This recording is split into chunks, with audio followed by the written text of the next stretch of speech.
नमस्ते बच्चों। आज हम अपने अंतरिक्ष के सबसे सुंदर पड़ोसी यानी मून या चांद के बारे में सीखेंगे। तैयार हो? हम सभी को रात में चांद देखना बहुत पसंद है ना? वह सुंदर सफेद रोशनी से भरा चांद। पर क्या आपको पता है मून कितना दूर है अर्थ से?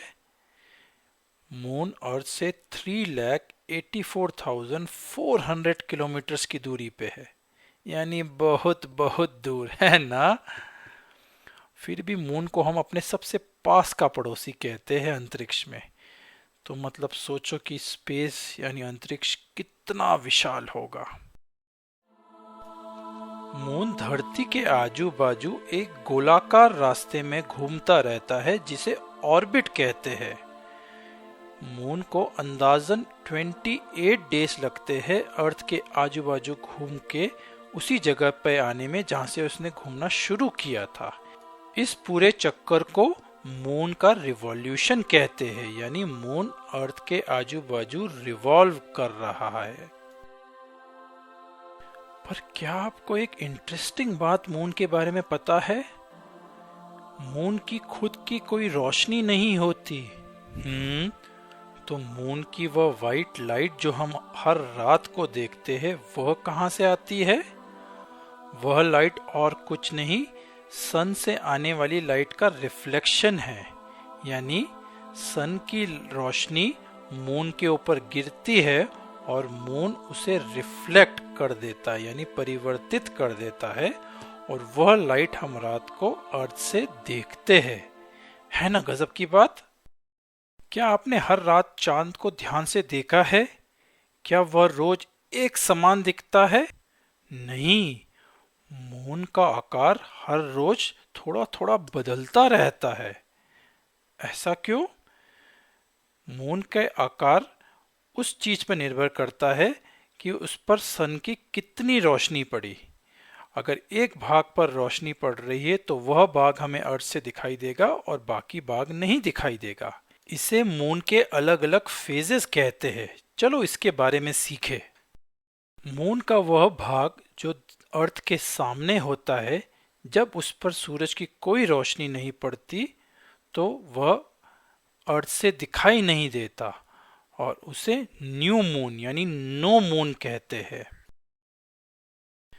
जब चांद के पूरे हिस्से पर रोशनी पड़ती है और वह धरती से पूरा दिखाई देने लगता है, उसे हम फुल मून कहते हैं।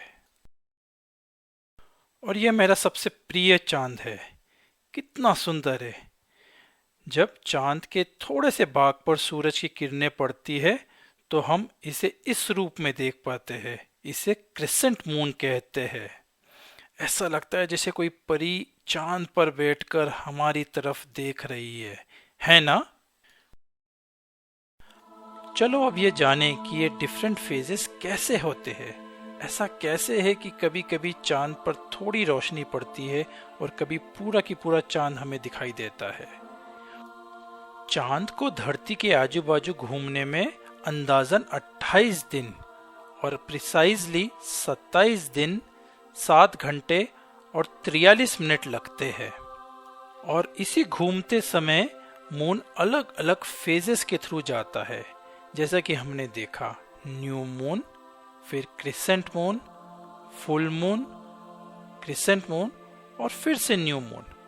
चलो ध्यान से देखते हैं इस वीडियो में। जरा गौर से देखना कि मून कैसा दिखाई दे रहा है, उसे कितनी रोशनी मिल रही है। इस समय न्यू मून यानी नो मून है और मून के अर्थ के आजू बाजू घूमने के कारण वह धीरे धीरे घूम रहा है। और अब धरती के लोगों को क्रिसेंट मून दिखाई देगा। मून फिर भी घूम रहा है और अब फुल मून दिखाई देगा। और मून फिर घूमता रहता है और अब हमें क्रिसेंट मून दिखाई देगा। और फिर घूमते घूमते नो मून यानी मून दिखाई नहीं देगा।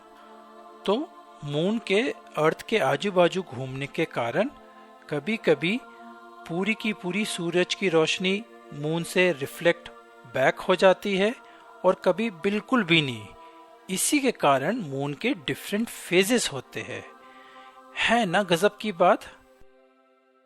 तो अभी तक हमने देखा कि किस प्रकार मून अर्थ के आजू बाजू रिवॉल्व यानी घूम रहा है, पर मून अपनी खुद की एक्सिस के आजू बाजू भी घूमता रहता है।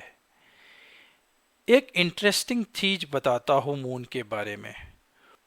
मून अपनी एक्सिस के आजू बाजू रोटेट कर रहा है और अर्थ के आजू बाजू रिवॉल्व कर रहा है, पर हम अर्थ से मून का सिर्फ एक हिस्सा ही देख पाते हैं और दूसरा हिस्सा हम अर्थ से कभी भी नहीं देख पाते। इसका कारण है मून का रोटेशन का टाइम और अर्थ के बाजू बाजू रिवॉल्यूशन का टाइम एक होता है।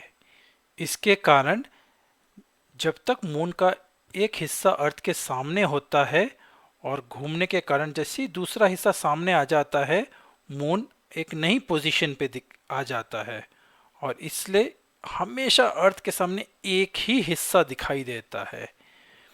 यह बहुत विचित्र बात है पर बिल्कुल सच है। इसको समझने के लिए एक छोटा सा एक्सपेरिमेंट करते हैं। पेपर और पेंसिल लीजिए। पेपर पर मून को एक छोटे से सर्कल के रूप में ड्रॉ करिए और सेंटर में एक बड़ा सर्कल बनाइए अर्थ। मून के सर्कल पर एक तरफ जो हिस्सा जो अर्थ के सामने दिखाई दे रहा है उसे ग्रीन कलर कर दीजिए और बैक के हिस्से को लाल कलर कर दीजिए। और अब मून के सर्कल को धीरे धीरे अर्थ के आजू बाजू घुमाना चालू कर दीजिए।